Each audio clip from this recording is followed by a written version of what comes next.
Bonjour tout le monde, ici le général de l'Éternel, le docteur Guy Parfait Songuet. Le message que je vais vous transmettre est d'une extrême gravité. Ce message est adressé premièrement au président de la République du Cameroun, M. Biabin Vanderpool Barthélemy, deuxièmement aux forces armées camerounaises et troisièmement au service de renseignement camerounais. Compte tenu de la stupidité extraordinaire du régime Biya, je suis obligé d'utiliser les réseaux sociaux pour donner cette information, puisque c'est un régime qui a institué l'injustice, c'est un régime qui a institué la bêtise, qui a institué le crime, qui a institué la sottise, et qui est arrivé à un tel niveau d'imbécilisation de la gouvernance qu'il est incapable d'utiliser les repères. Je rappelle que cette information que je suis en train de donner, je dis que ce n'est qu'à cause du comportement de M. Biya et de son régime que je suis obligé de la donner publiquement. Alors que j'aurais pu la donner, et ce n'est qu'une partie, infime partie, j'aurais pu la donner dans un dossier confidentiel comme tout bon compatriote. Maintenant, puisque nous sommes à une heure grave et que j'ai annoncé depuis longtemps, je l'avais dit à Canal Presse, à la deuxième partie de l'émission de Canal Presse, du 27 décembre 2015, la dernière émission de Canal Presse que j'ai faite, puisqu'entre-temps on ne m'a plus jamais invité, j'avais dit qu'il faut éviter de m'énerver. Et que le jour où vous allez m'énerver, je vais mettre l'État du Cameroun à nu. Si M. Biya a encore suffisamment de bon sens, je pense qu'il va éviter que j'écrive ou que je sorte encore ce genre d'informations. J'ai pris des notes pour ne pas oublier ce que Dieu m'a donné comme information. Je sais qu'actuellement, M. Biabin Vanderpool Barthélemy est à l'Intercontinental. Les suites occupées par lui et sa famille sont les suites 132 et 136.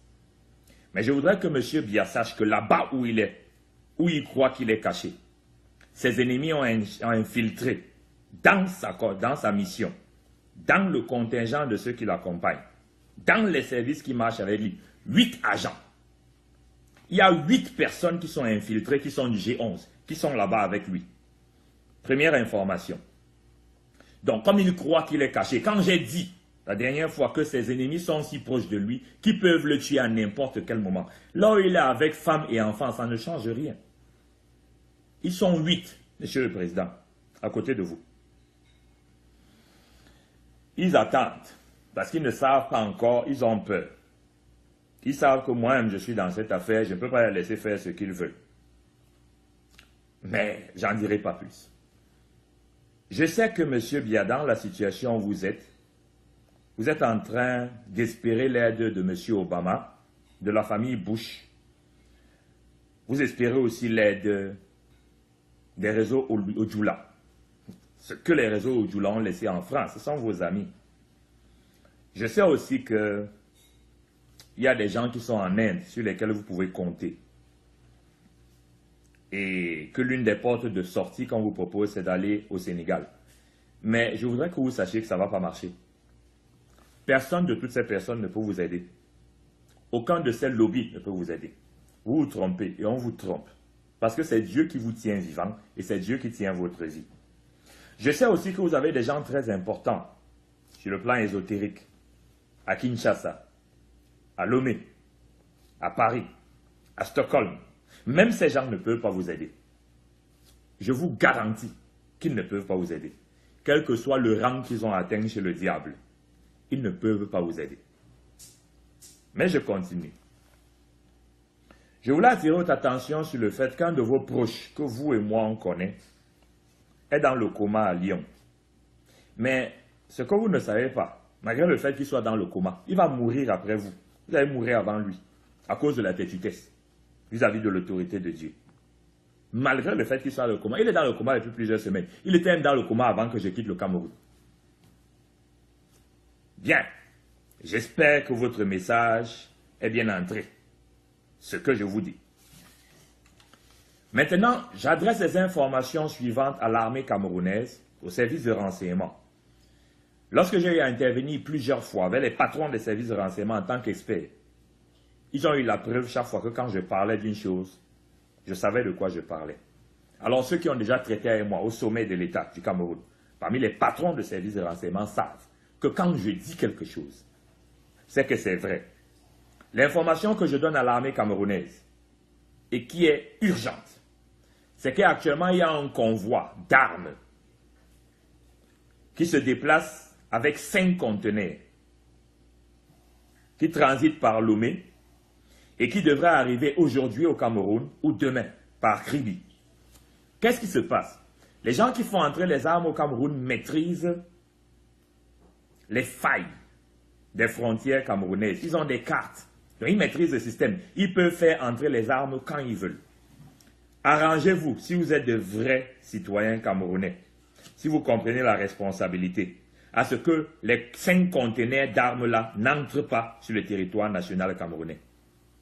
Je précise que ce conteneur d'armes sont marqués UN, United Nations.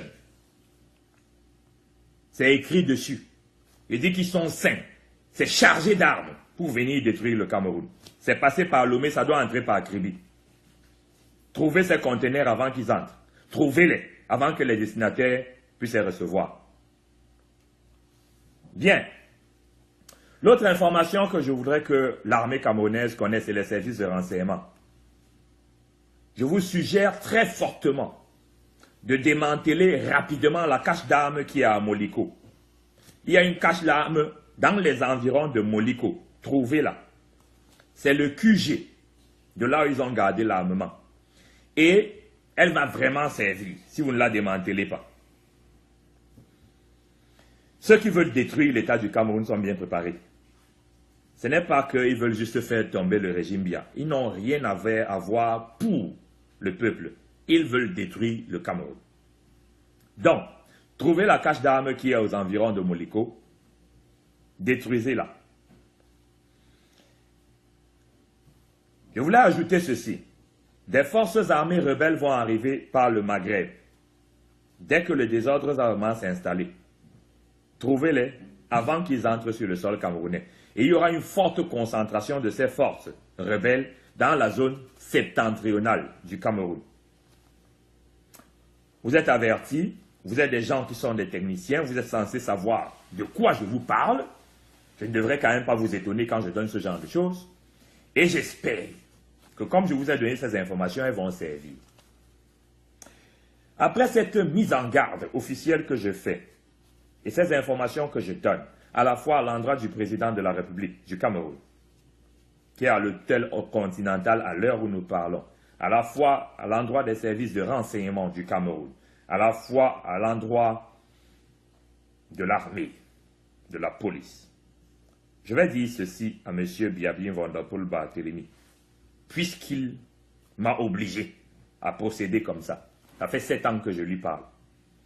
En ma qualité d'envoyé du Dieu créateur, mais plus précisément de général de l'Éternel des armées, Monsieur Biya, vous avez 3 jours, 72 heures, pour faire absolument toutes les réparations que vous devriez faire depuis, et de la façon la plus officielle. Et arrangez-vous à m'appeler personnellement. Je vous promets que je ne vais pas vous dépouiller. Je sais de quoi vous avez peur. Je ne vais pas le faire. Parce qu'on vous voit patron sur le plan matériel. Mais vous et moi, vous savez dans quelle catégorie on boxe. Vous n'êtes pas patron sur le plan spirituel. Je ne vais pas vous brûler. Je ne vais pas vous dépouiller. Appelez-moi. Je veux vous entendre vous-même au téléphone. Après que vous ayez tout arrangé. Parce que si vous n'avez pas arrangé, ne m'appelez pas. Vous savez où je suis. Vous savez où je suis aux États-Unis. Sinon, voici ce qui va se passer. Je vais vous lâcher. Puisque j'ai la responsabilité devant Dieu, devant l'histoire, d'assumer la transition au Cameroun et l'après-Biya, puisque la question de votre représentation à une élection n'a pas lieu. C'est de la folie de se représenter encore pour vous. Donc la seule question qui tient, c'est de savoir comment vous allez partir. Donc, parce que j'ai la responsabilité, en ma qualité de général de l'armée céleste sur terre, de commandant de tous les généraux établis par Dieu sur terre, j'ai la responsabilité de m'assurer de ce que vous partiez. Et que vous partiez sans qu'il y ait un bain de sang. J'ai donc l'autorité de vous proposer un peu de sagesse, de l'humilité comme vous n'en avez pas souvent eu, et le recul face à une situation grave. Je sais que vous avez peur, je sais. C'est le sentiment le plus important chez vous actuellement, la peur. Mais ce n'est pas nouveau, vous avez toujours été peureux. Donc, n'ayez pas peur. Si vous ne faites pas ce que je dis, faites toutes les réparations que vous savez qu'il faut faire. Vous connaissez le dossier. Tout. De la dimension administrative à la dimension financière, réparez tout. Faites toutes les réparations et vous m'appelez. Quand j'ai déjà entendu tous les actes officiels de réparation, vous faites toutes les réparations et vous m'appelez. Si vous ne faites pas les réparations, au bout de 72 heures, vous ne m'avez pas appelé. Ce qui va se passer, c'est ceci. Monsieur Biya, vous allez quitter le pouvoir de la plus mauvaise façon. Deuxièmement, toute votre famille sera capturée par vos ennemis. Je ne vais pas m'interposer. Je vais laisser qu'ils arrêtent votre famille. Et je vais laisser qu'ils vivent l'enfer. Je ne peux pas comprendre un tel niveau de stupidité. Qu'on ait la responsabilité de protéger un peuple et qu'on s'amuse en permanence à avoir un tel niveau d'irresponsabilité. Je vous ai prévenu qu'il ne faut pas m'énerver. Parce que je représente Dieu. Moïse a été sur cette terre. Jésus-Christ a été sur cette terre. Je représente Dieu. Vous avez 3 jours. J'ai été gentil. J'ai donné quelques informations à l'armée et à la police. Ça va servir. Je vous ai sauvé d'un coup d'État. En novembre 2013. On sait tous comment c'est fini. Et on sait quelle était ma récompense. Moins d'1 an après, qu'on me donne l'ordre de m'assassiner. Je ne suis pas rancunier. Ne vous en faites pas. Je veux seulement que vous preniez conscience de la mesure de ce qui est en train de se passer. Et vous donnez l'ordre à vos services de renseignement de rétablir mon site internet. Je leur donne 24 heures. Si après 24 heures, mon site internet n'est pas rétabli, les gens vont mourir. Ce site internet ne me sert pas personnellement. Ce site internet sert aux enfants qui ont besoin de traitement, aux enfants qui ont besoin de thérapie, aux enfants qui ont besoin de prières et de délivrance. Si vous empêchez aux gens d'avoir accès aux prières, aux délivrances, par vos services de renseignement, je m'en fous de savoir qui a fait ça parmi vos services de renseignement. J'en ai ras-le-bol d'être sur écoute. J'en ai ras-le-bol que toute ma famille soit sur écoute. Je vous dis qu'arrangez-vous. Si mon site internet, après 24 heures, n'est pas restauré, vous allez voir. Je vous ai dit quelle est la position de Dieu dans votre affaire. Je vous ai parlé du convoi qui porte UN, qui a 5 conteneurs d'armes qui est en train d'arriver au Cameroun. Je vous ai parlé des caches d'armes qui sont dans les environs de Moliko. Je vous ai parlé des armées qui arrivent par le Maghreb et qui risquent d'accomplir des désastres au Cameroun. Je vous ai parlé du fait que votre grand ami qui est hospitalisé à Lyon risque de mourir après vous, malgré le fait qu'il soit dans le coma. Et je vous ai donné 72 heures. On pouvait procéder autrement. J'ai plus de 500 pages de dossiers confidentiels sur l'état du Cameroun. On aurait pu procéder autrement. J'ai pris le temps de vous donner les informations. Vous avez beaucoup lu mes travaux. Beaucoup. Et chaque fois, je vous ai prévenu. Même quand ça concernait le RDPC, je vous ai prévenu. Je n'ai pas été chiche. Donc, j'espère que le message a été reçu et compris. J'espère que vos services vont s'empresser d'exploiter rapidement tout ce qui a été dit. Vous avez 72 heures et la balle est dans votre camp. Après 72 heures, nous, on va vous lâcher, c'est-à-dire Dieu et toute l'armée qui maintient votre régime en place. Parce qu'on ne veut pas que vous mouriez et que vous fassiez mourir des gens. Nous, on va mener le combat parce que de toute façon, votre fin est arrivée. Voyez maintenant dans quelles conditions partir. Que Dieu bénisse le Cameroun, que Dieu bénisse tout le golfe de Guinée, que Dieu bénisse les enfants de Kama. Je vous remercie.